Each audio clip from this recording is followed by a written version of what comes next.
James Buckley. So your first big Hollywood film, it's Yeah. a horror film, Yeah, and it's called The Pyramid. yeah.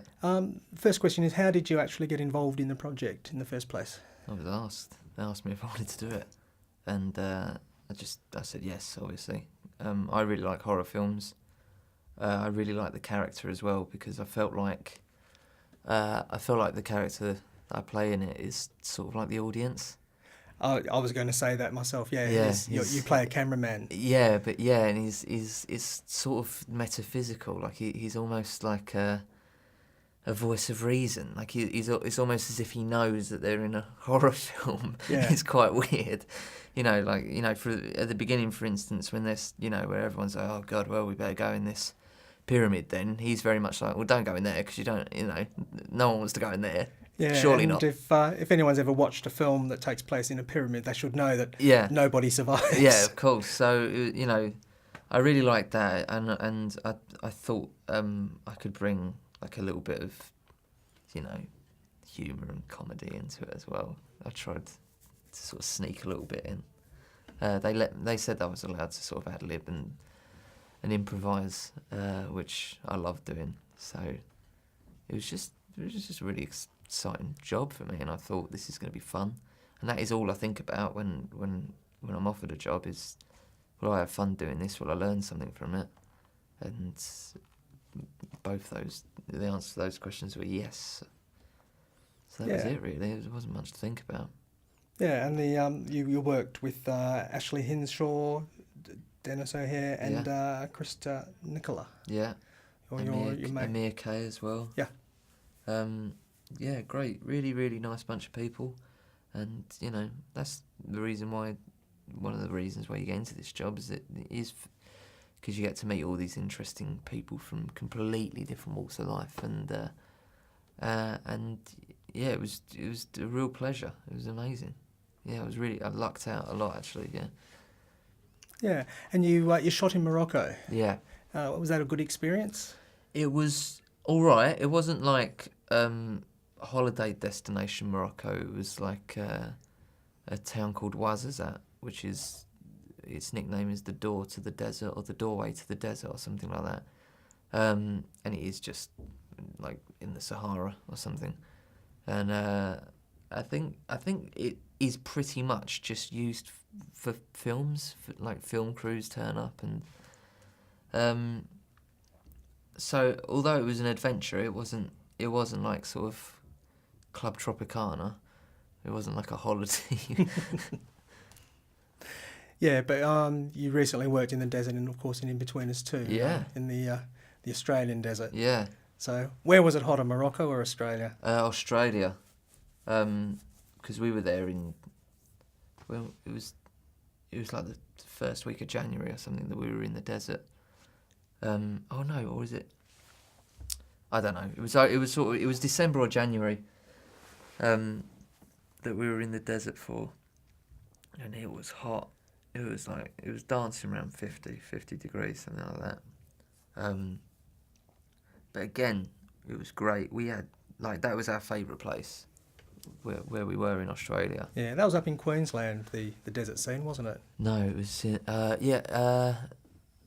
It was New South Wales. north of Adelaide. Oh, it was in South Australia. Yes, it was in South Australia. Yeah, it was proper in the outback. We filmed a lot of the stuff in the Gold Coast. Yeah. And Byron Bay. Yeah. But all the outback stuff it took us a good day to get there, and yeah, it was proper outback. It was really good.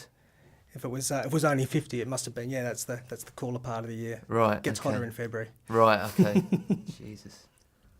Yeah, and you and Krista Nicola, who played the news reporter in the Pyramid. She's an Australian as well. Yeah. I believe. Yeah. But she plays an American in the film.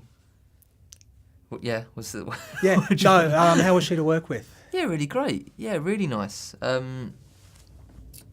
think Australians especially have really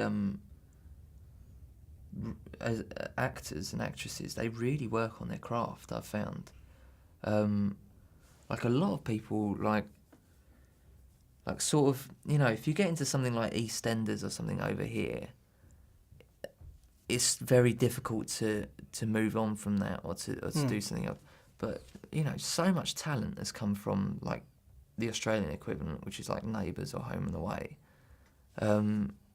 Just because I think they really, really work hard and they all learn an American accent, and Chris is just the same. Yeah, I've just found that a lot. Yeah, are you planning to learn an American accent and maybe move to Hollywood? Yeah, I probably should do, shouldn't I? I'm terrible at accents. Yeah, but your character in the film is English. Yeah, but you're cast as English. That's because I said so. You weren't asked to be an American? No, I didn't want to. Yeah, they asked me if I wanted to do it. I said, well, can I just do my own accent? And that was sort of the deal, I think. And they didn't have a problem with it, so it was okay. Yeah, and one of the nice things I liked about the film is it doesn't actually pull its punches with the horror, with the gore. You know, with a lot of these sorts of films now, they're actually trying to tone them down to get a bigger audience. This one doesn't. Oh no, I don't think so. I don't think that was ever the intention. It's made by, you know, it's got people who are fans of horror in it. It's made by people that are fans of horror. It's got a good horror pedigree. You know, it's got people like from the Hills of Eyes involved, and I think the idea was to make a really good horror film, to try and scare people, and a good fun film to watch. I call it fun. Like I get this sort of strange sense of fun from jumping and being really scared. I don't know what it is. I'm almost addicted to it, and I like being frightened.